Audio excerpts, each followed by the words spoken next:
Hay preguntas en el chat. Sí, sí, ahora preguntamos ahora o nos callamos para siempre. Y si no hay preguntas, es porque no se entendió nada o porque todo se entendió muy bien. Yo se entendió. O nada. Pero bueno, las preguntas son la parte más interesante del encuentro, ¿no?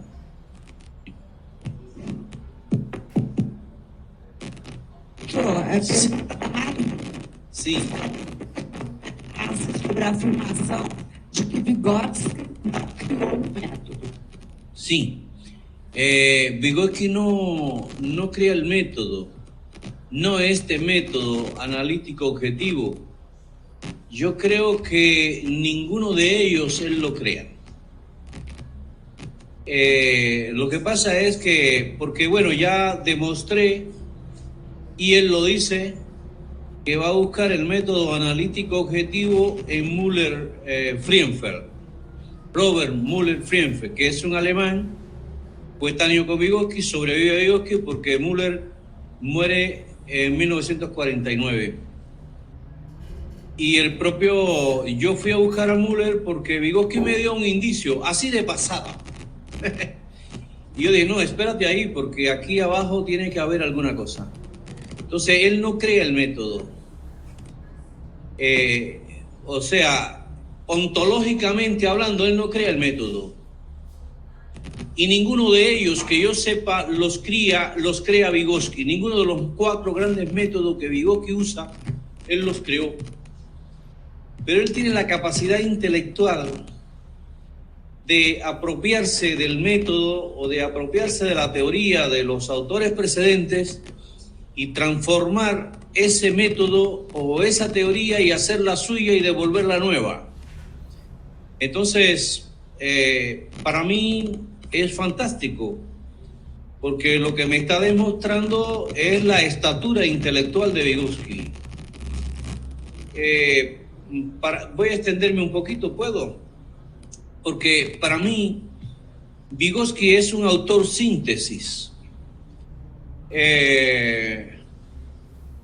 Hay pocos autores síntesis. Aristóteles es un autor síntesis, probablemente Platón es un autor síntesis, Marx es un autor síntesis por excelencia, y Vygotsky en el campo de la psicología es un autor síntesis. Prácticamente toda la psicología anterior a Vygotsky está resumida en Vygotsky. Entonces la psicología es una antes de Vygotsky y otra después de Vygotsky. Toda la economía política anterior a Marx está en Marx. Y yo tengo un alumno que ahora es mi rector, uno de mis rectores, que ya se formó en el doctorado, que yo lo orienté en el doctorado, que hace una tesis. La tesis de Enrique fue la problemática de la formación epistemológica del investigador en educación. Y cuando Enrique estaba leyendo a Marx, me dice, profesor, pero aquí en el Capital yo estoy viendo a Aristóteles. Dije, claro que Aristóteles está en el Capital. Porque Marx tenía la sagacidad de integrar la economía política de los socialistas europeos anteriores a él y devolverla nueva. Y por eso Marx es un autor inagotable, es un universo inagotable. Y esa es una característica de los clásicos, de los autores síntesis, que cada vez que usted va a él encuentra nuevas facetas y nuevos elementos, y él se vuelve un universo en sí mismo. Y yo creo que Vygotsky, en la ciencia psicológica y pedagógica contemporánea, es el autor síntesis por excelencia. Los autores síntesis se caracterizan por eso, por una capacidad enorme de absorción y de procesamiento de la información anterior. Él la relabora sintéticamente, la hace suya y la devuelve nueva. Entonces, claro que hay mucha cosa de Freud en Vygotsky, que hay mucha cosa de la antropología cultural en Vygotsky y de otras ciencias. O sea que Vygotsky es un ejemplo de interdisciplinariedad, de no quedarse encerrado en una sola teoría, de absorber de aquí y de allá. A él no le importaba si Müller era marxista o no. Lo importante es que Müller le da un método y él lo fue y lo cogió y lo reelaboró. ¿Tiene eso algo de malo? Es la pregunta. ¿O esa es una virtud? Nadie es tan original que crea de la nada. Digo yo, ¿no? No sé. Entonces, por eso es que Vygotsky es un universo inagotable. O sea, usted cree que ya leyó Vygotsky, no leyó nada. Pues cuando vuelve a Vygotsky va a encontrar, y por eso el Capital es inagotable. Por eso el Hamlet de Shakespeare es inagotable. Por eso Shakespeare es insuperable en el teatro. Por eso es que Cervantes resume toda la novela de caballería anterior al Quijote y es la fundación de la novela moderna en el mundo hispánico. Son autores síntesis, por eso son clásicos y muy respetados. Entonces, digamos, el experimento genético lo aplica Schiff, una alumna de él primero que él, y él habla, y él cita a Schiff, dice de eso, ¿no? El método de análisis de las unidades lo toma de Marx. Él dice que todo el Capital está escrito sobre la base de la interpretación de la mercancía como célula de todo el sistema capitalista, del capitalismo inglés del siglo XIX, que era el capitalismo más desarrollado de la época, ¿no? Entonces, a mí me parece que Vygotsky es un autor extremadamente original por su capacidad de absorción y de transformación intelectual, teórica que él tiene, ¿no? Para mí, sí, yo afirmo que el método no es de él, ninguno de los métodos que usó. Pienso demostrarlo luego, ¿eh? Ahora ya con este lo estoy demostrando. Pero eso todavía está en hipótesis de que todos, ¿verdad? Pero vean cómo evolucionan las cosas, porque él usa el experimento genético, que luego se llama experimento de doble estimulación transformado, con algunas variantes nuevas. Y todo eso devino hoy el experimento didáctico formativo que ya tenemos en Vygotsky y en Heidegger, que es una autora de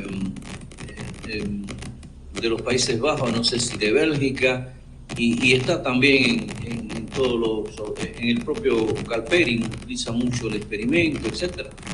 Pero eso, la raíz está en Vygotsky.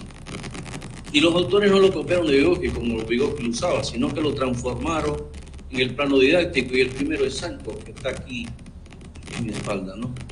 Entonces, pues es por ahí. Sí, ¿qué otra pregunta tenemos ahí? No sé si respondí.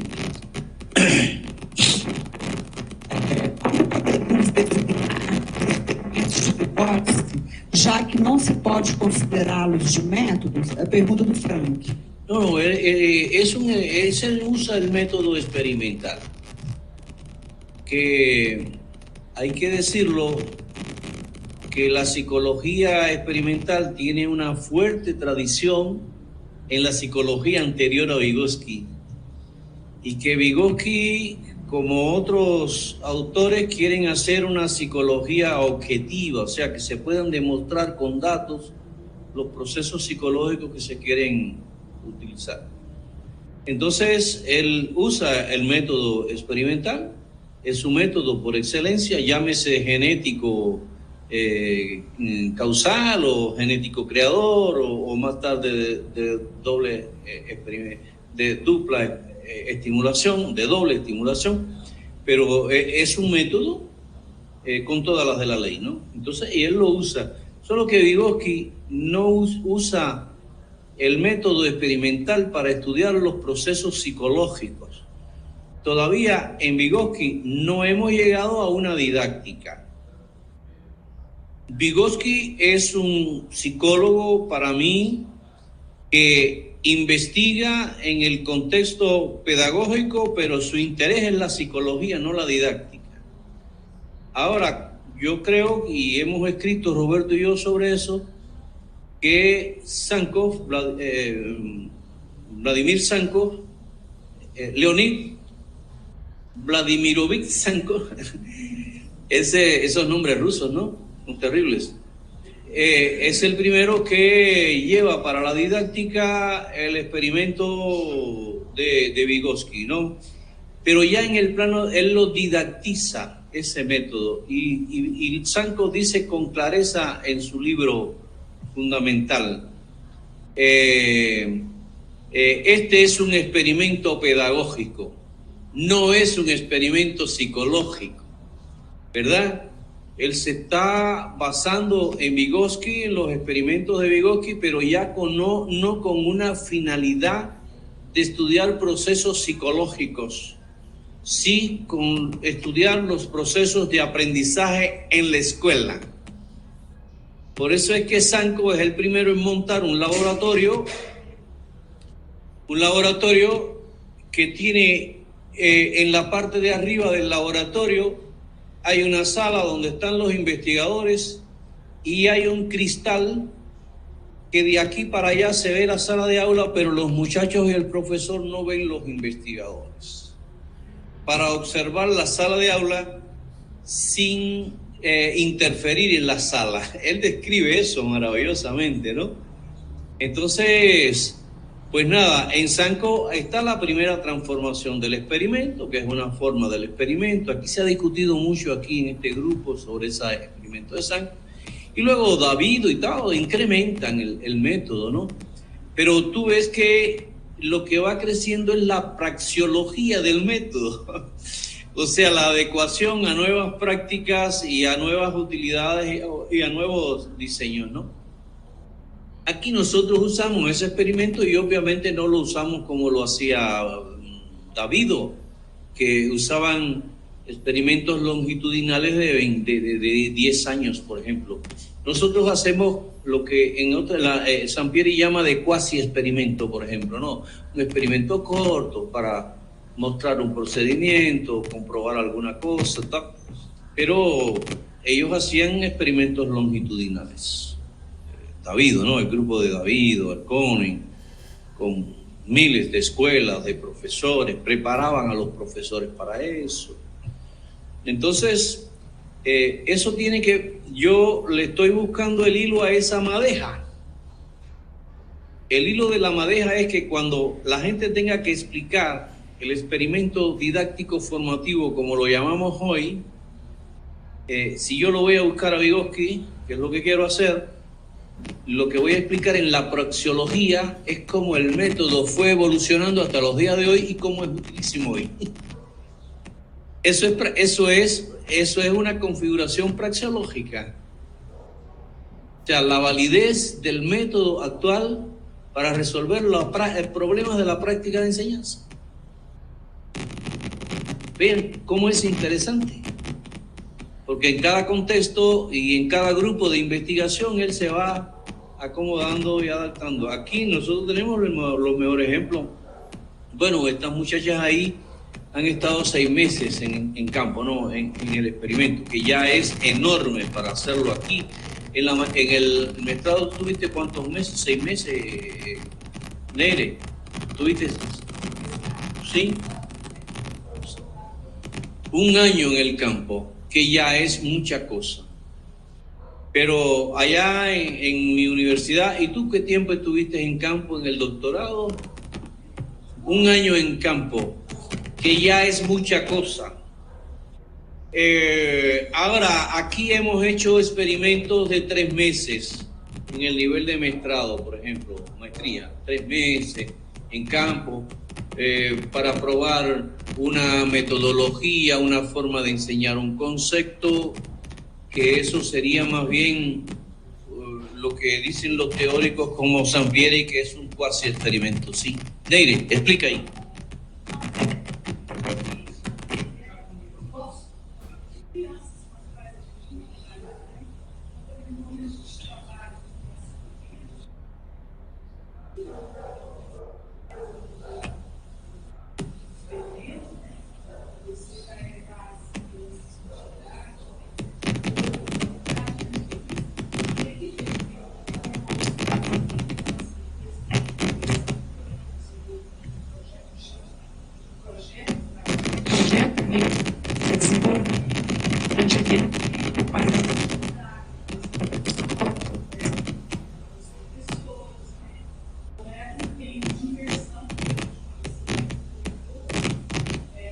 uma imersão anterior, teórica, de acordo com as práticas também que a gente tem como professores, como supervisador.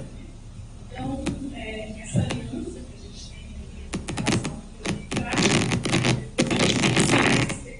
depois de comigo. Então, As crianças,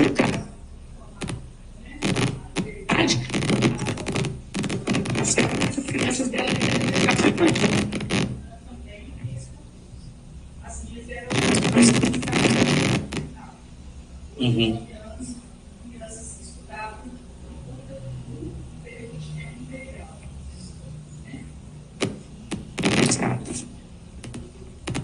Primeiro,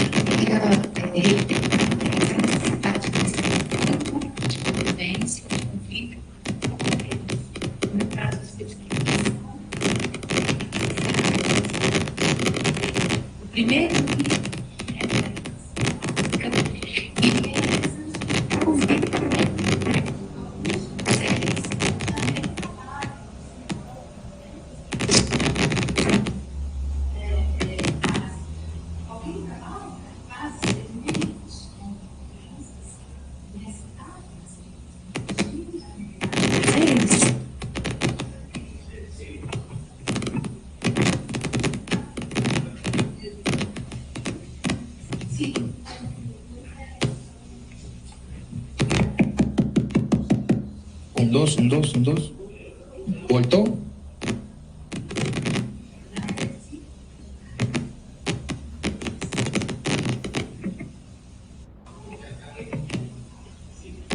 Bueno, no voy a contestar completamente la pregunta. Nosotros trabajamos con adolescentes de 12 a 15.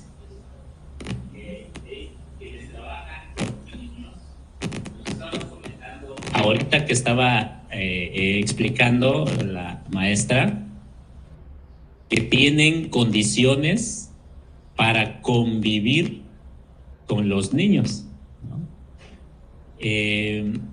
Entendí que hay un convenio ahí con los maestros, ¿sí? Trabajan la parte teórica y luego se van. ¿Sí?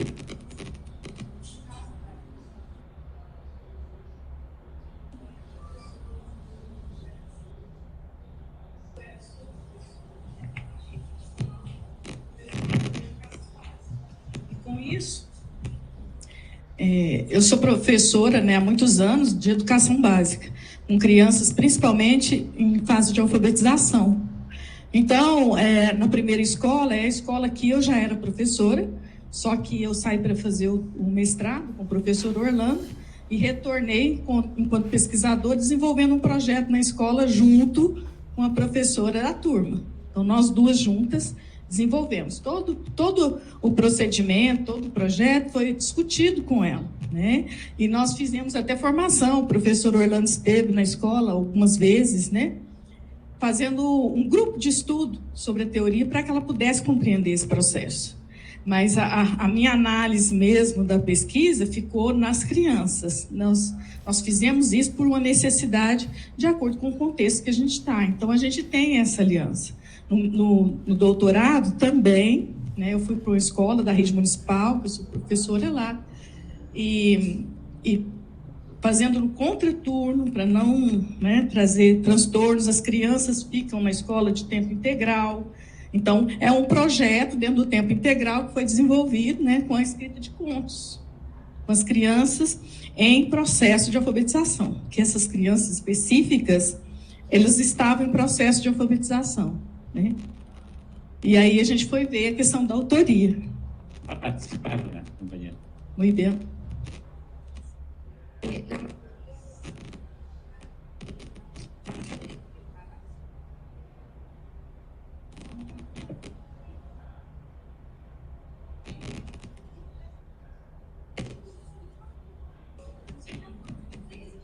ok.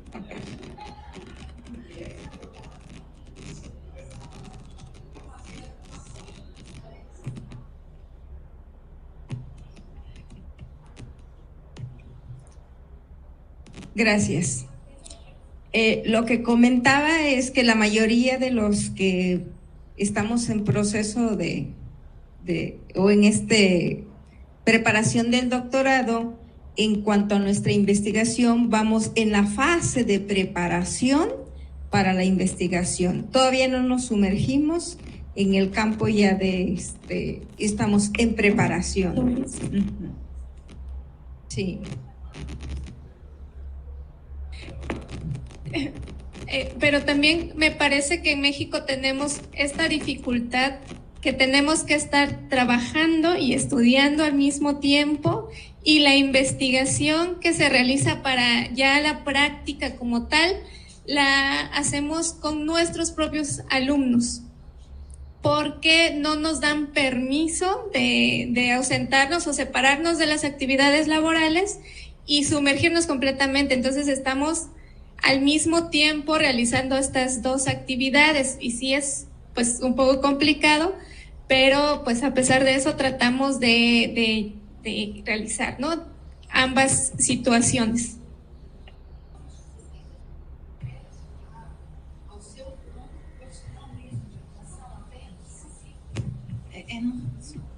Sí.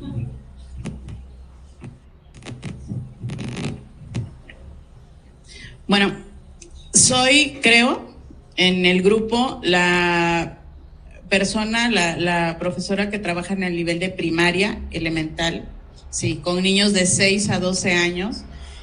Afortunadamente estoy haciendo este trabajo de investigación que he podido poner en práctica con el grupo de alumnos con quienes yo he podido atender, ¿no?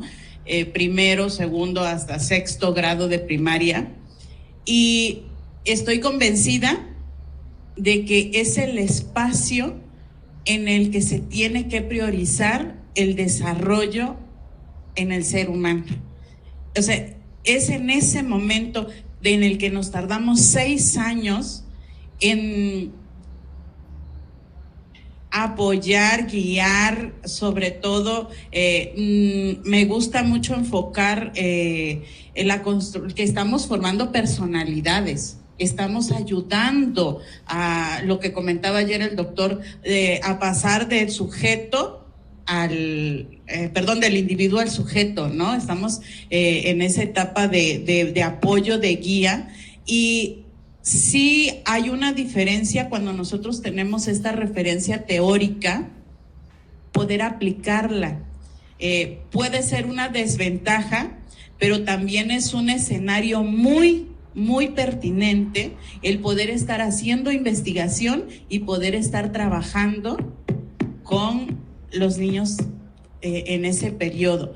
En México, yo no sé aquí en Brasil, profesor, en México se hizo una reforma curricular en la que a partir de preescolar se enseña lectoescritura. Sí, entonces yo, como profesora de primaria, empiezo a observar muchísimas ahora dificultades en los niños. O sea, un niño va a aprender a leer y a escribir si no tuvo ciertas condiciones desde el momento de su nacimiento. El niño va a aprender porque es parte de su proceso. Pero cuando nosotros en preescolar estamos adelantando ciertas cuestiones, truncamos otro tipo de desarrollo. Entonces, cuando llegan los niños a preescolar, saben leer, saben escribir, pero llegan a primaria, saben leer, saben escribir, pero tienen dificultades de lenguaje. Entonces, como yo he estado observando que se va incrementando esta situación, porque las reformas curriculares están enfocadas a ya, rápido, pronto, ¿no? Entonces, sí, el niño va a aprender y nosotros estamos queriendo adelantar, estamos retrasando su desarrollo. Entonces, es bastante interesante. Yo escucho el trabajo que realizan los compañeros con adolescentes, con adultos, incluso con personas mayores, pero estoy convencida realmente de que es en esa etapa infantil donde tendríamos que poner mayor énfasis al trabajo investigativo. Ayer comentaba el profesor Roberto que un niño llega a la escuela sin querer estudiar y sin saber cómo estudiar. Y sin saber esa parte teórica, porque yo ignoro muchísimas cosas de Davido Repkin,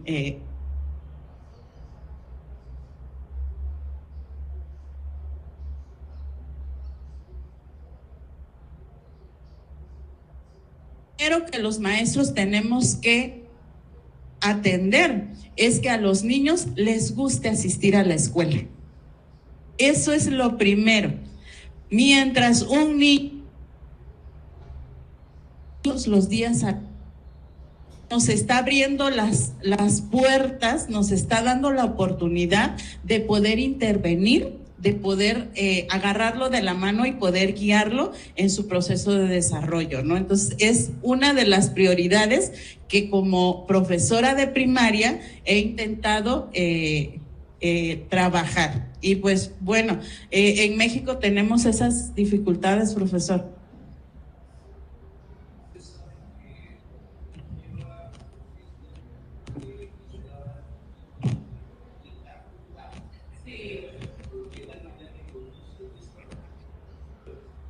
Decía que aquí, por la teoría histórico-cultural, yo me acuerdo que Vygotsky dice que no se puede enseñar a leer a un niño de 3 años, ¿no? Entonces, porque determinadas funciones tienen que madurar primero. Y entonces lo que el niño de la preescuela necesita es, sobre todo, jugar, ¿verdad? Jugar, relacionarse, aprender a comportarse, a socializar, incorporar determinadas formas de la cultura que son indispensables para su desarrollo, ¿no? Para crear esa. Ahora, volviendo al método, yo creo que lo más importante, el método está descrito en la literatura, es que tengamos la capacidad de adecuar el método a cada realidad, como ya se ha dicho aquí, ¿no?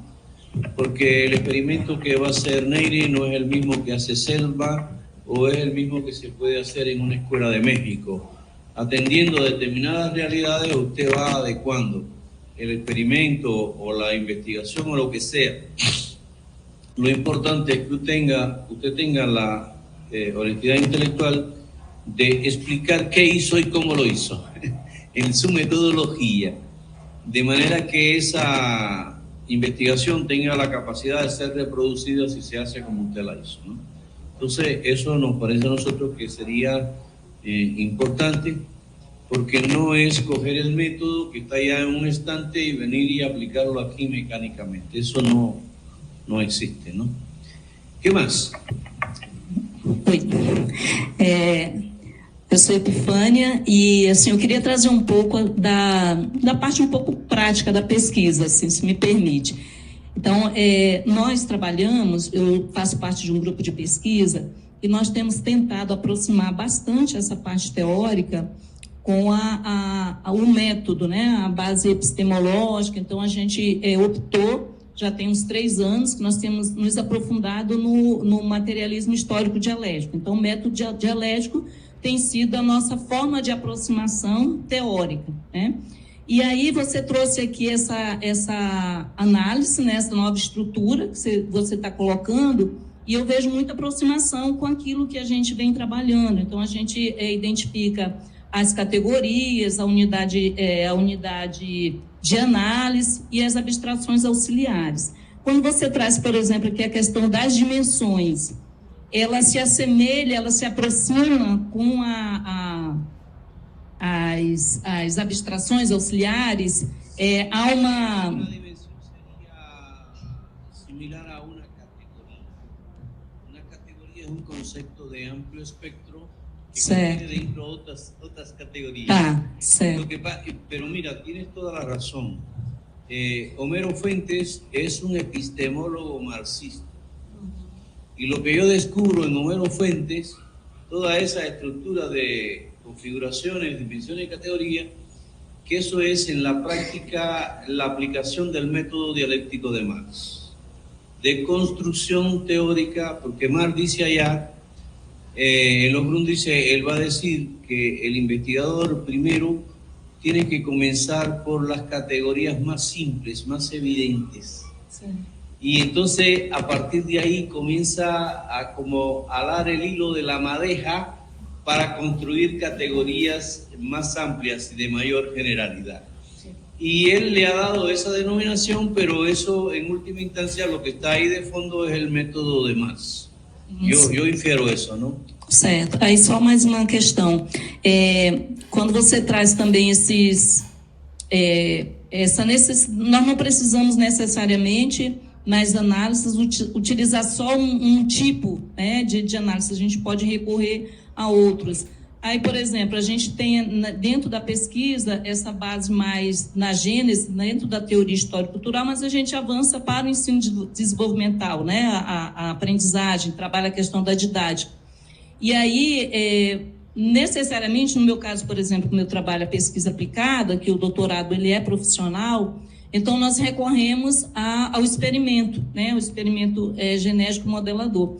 E aí a gente, nós poderíamos trabalhar, fazer essa aproximação do método dialético com essa proposta que você traz também, né? Essa construção que você está nos apresentando, e acrescentar o experimento, né? Como uma questão aplicada, né? Que aí eu poderia até utilizar, como você falou no começo, como um instrumento externo. Eu poderia fazer essa construção teórica.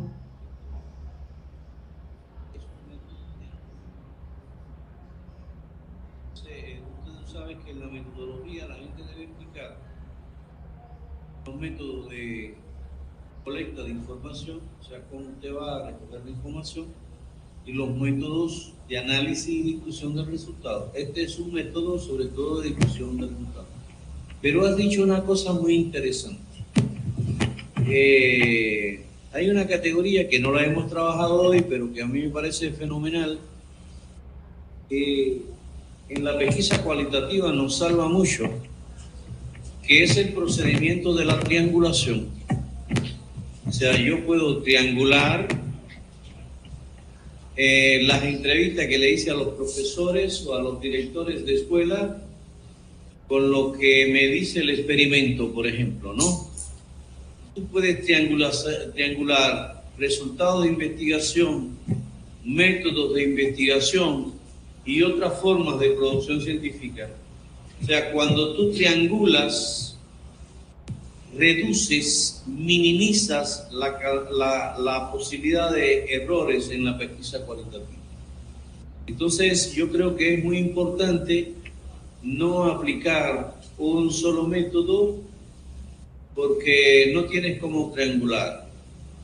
Si trabajo como profesor, yo puedo aplicar un cuestionario y hacer algunas entrevistas también para triangular lo que dice la entrevista con lo que dice el cuestionario y con lo que dice la teoría.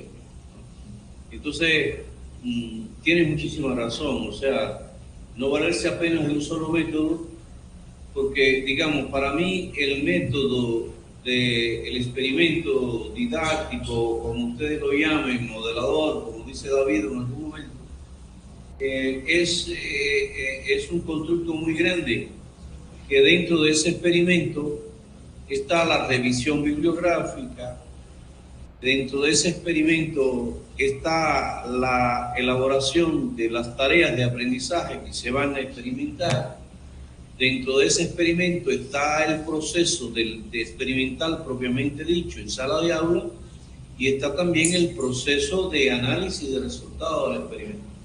O sea que el experimento didáctico es una macro unidad metodológica que tiene muchos procedimientos internos que son también metodológicos o técnicas o instrumentos que tú aplicas en diferentes momentos del experimento. Por eso todo parece indicar que la metodología más adecuada en didáctica desarrolladora es la metodología del experimento. porque él produce la verificación factual de los datos y también permite producir teoría, ¿no? A partir de lo que tienes. Entonces, Sí. así, en didáctica a mí me parece que el experimento es insuperable. Sí, sí. Sí.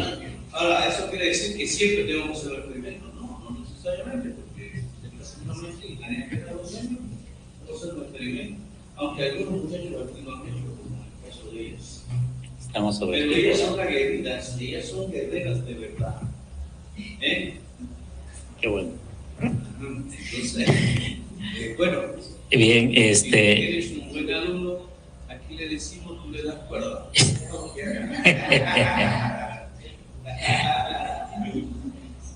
Antes que a mí se me olvide, todo el material que yo traje, los slides y toda la literatura están con ella. Ustedes que solo copiarlo de ella, si no es hoy, es mañana, van a estar unos días más y se llevan todo el material allá. Está bien, eso es un regalo de este ella va a cobrar, ella va a cobrar.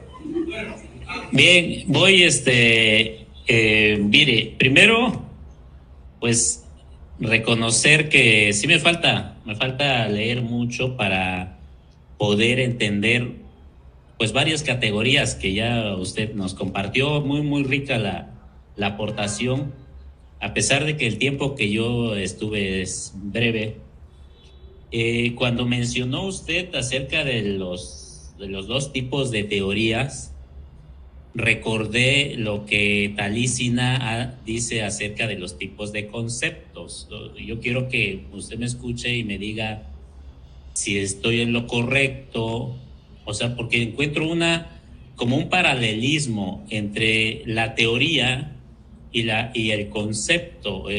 Talísina dice que hay dos tipos de conceptos, el concepto absoluto y el relativo. Usted habla de los dos tipos de teoría, ¿no? La general y la teoría sustantiva, ¿no?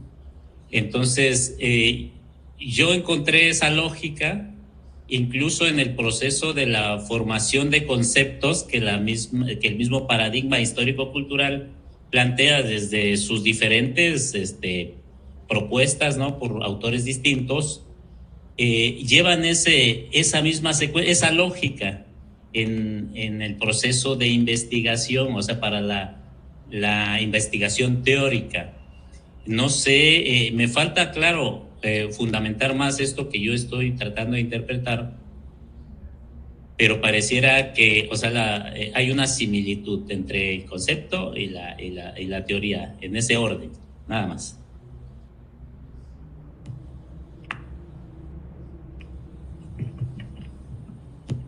Bueno, Orlando, quiero participar de esa cuestión que Ángel coloca, muy interesante.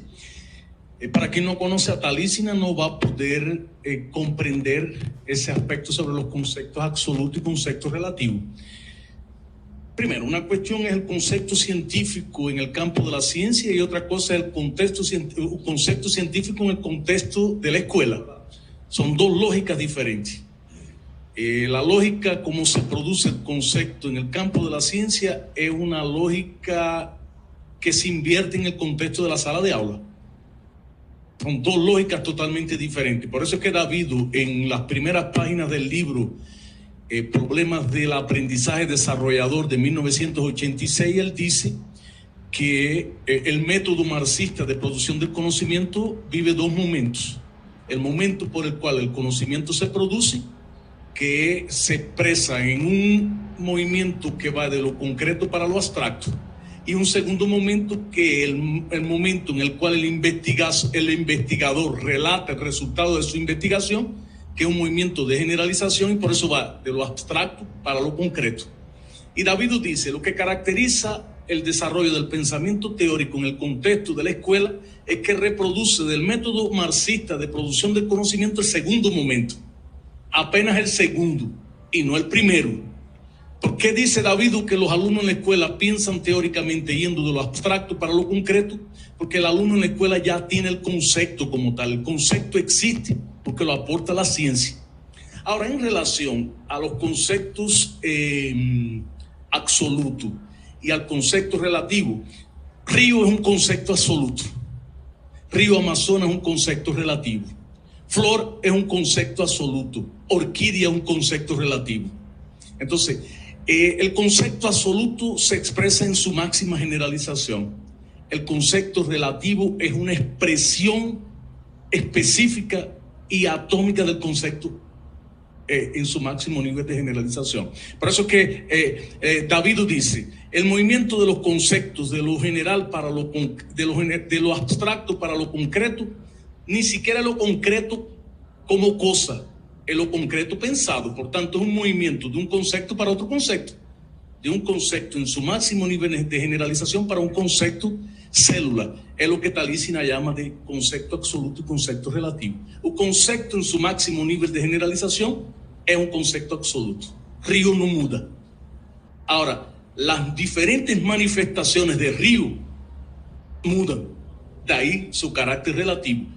Río caudaloso, río intermitente, río afluente, son conceptos relativos porque mudan aún conservando lo que es esencial. Entonces, lo que caracteriza el concepto científico son los elementos esenciales del objeto o fenómeno que se describe. Entonces, yo pienso que tiene mucho que ver con eso y que guarda una relación con lo que Orlando está colocando, llevando en consideración que son dos mundos diferentes, dos dimensiones. Una cosa es hablar de conceptos científicos en el campo del conocimiento, como es que Orlando está discutiendo aquí. Orlando está hablando de conceptos científicos a nivel de la ciencia, y otra cosa son los conceptos a nivel de la escuela. La naturaleza del concepto es el mismo, el contenido es el mismo, lo que muda es el método por el cual ese contenido se produce. Bueno, yo no me acordaba de esa clasificación de los conceptos en Talísina, honestamente. Más está en el libro de Psicología Pedagógica de Talisi. Yo no me acordaba de eso. Pero la teorización que estoy haciendo de teorías generales y sustantivas es lo que la epistemología está diciendo, ¿sabes? Entonces eso, claro que hay teorías más generales y hay teorías más concretas que son las llamadas sustantivas. Pero la teoría sustantiva es importante porque ella permite aterrizar más la teoría. O sea, ella va a buscar como la aplicación práctica. En cuanto a las teorías generales, trabajan siempre con categorías más abiertas, más generales, de aplicación más general, etcétera, ¿no? Ahora, yo creo que no es siempre una obligación trabajar con los dos tipos de categorías. Hay problemas que yo no necesito de tantas teorías. Lo que yo estuve en un seminario en la Universidad San Ignacio de Loyola hace un mes y pico, fue online, de un grupo de maestría, de doctorado, y entonces aparecían muchachos que tenían en su fundamentación 10 teorías. Imagínense ustedes. Y yo me horroricé con aquello, porque nadie compatibiliza 3 teorías ni 4 teorías. Entonces, bueno, a lo máximo yo trabajaría con 2 teorías.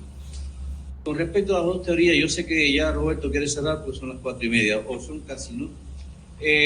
A mí me parece que lo más importante es no encerrarse en este aspecto en una teoría.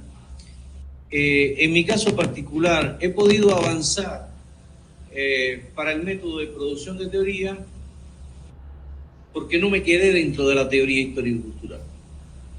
Fui a buscar en otras teorías, ¿verdad?, afines con la teoría con el objeto, y eso es lo que te permite bueno, yo había hecho un esquemita ahí de por la mañana, ¿no? Ya lo borraron. Bueno, sí, claro, tú tienes un problema, pero si te quedas dentro de esa teoría, vas a avanzar poco. Si trabajas en la zona de comunalidad con otras teorías, entonces vas a poder avanzar en el conocimiento, ¿comprenden? Por eso los conceptos de interdisciplinariedad, transdisciplinariedad, toda esta teoría de Camoran que el señor mencionó de mañana, es tan importante, ¿no?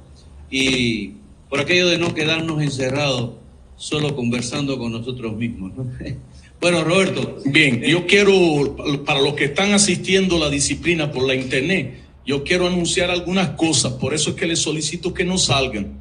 Entonces, en primer lugar, yo quería agradecer al profesor Orlando. Yo creo que él merece una salva de palmas, ¿no es?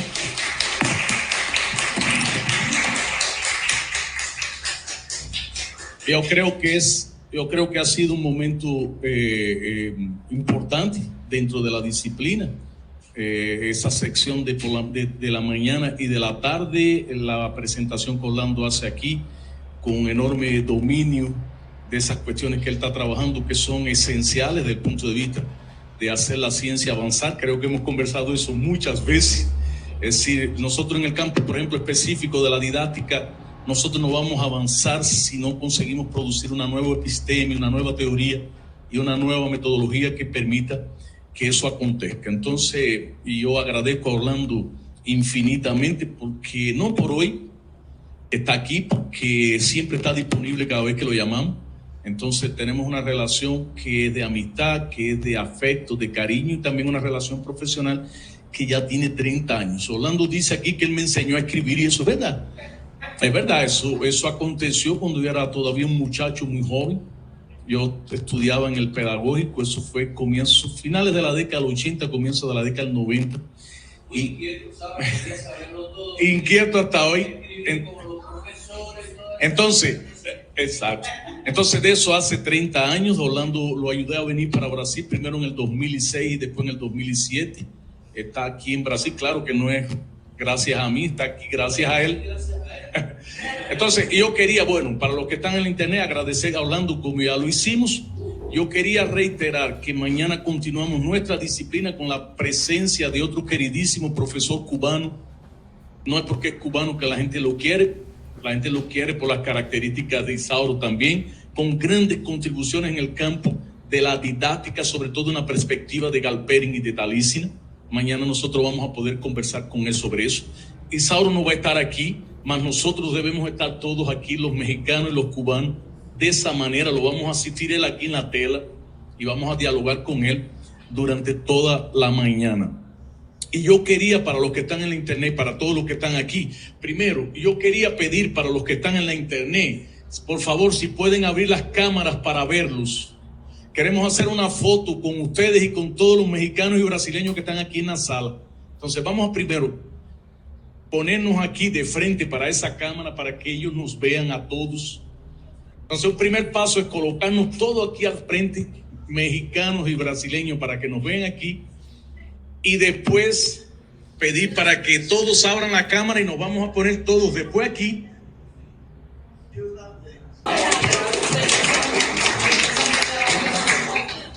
Bien, para los que están en la internet, un abrazo para todos. Obrigado por la presencia de ustedes en la disciplina. Por favor, comentarios, críticas que puedan ayudar a mejorar, sobre todo a parte técnica, encaminhen para nosotros, ¿ok? Amanhã a aula é com o professor Isauro Beltrão Nunes, um especialista na temática sobre Galperin e Talísina, ¿ok? 8 en punto aqui. Um abraço para todos.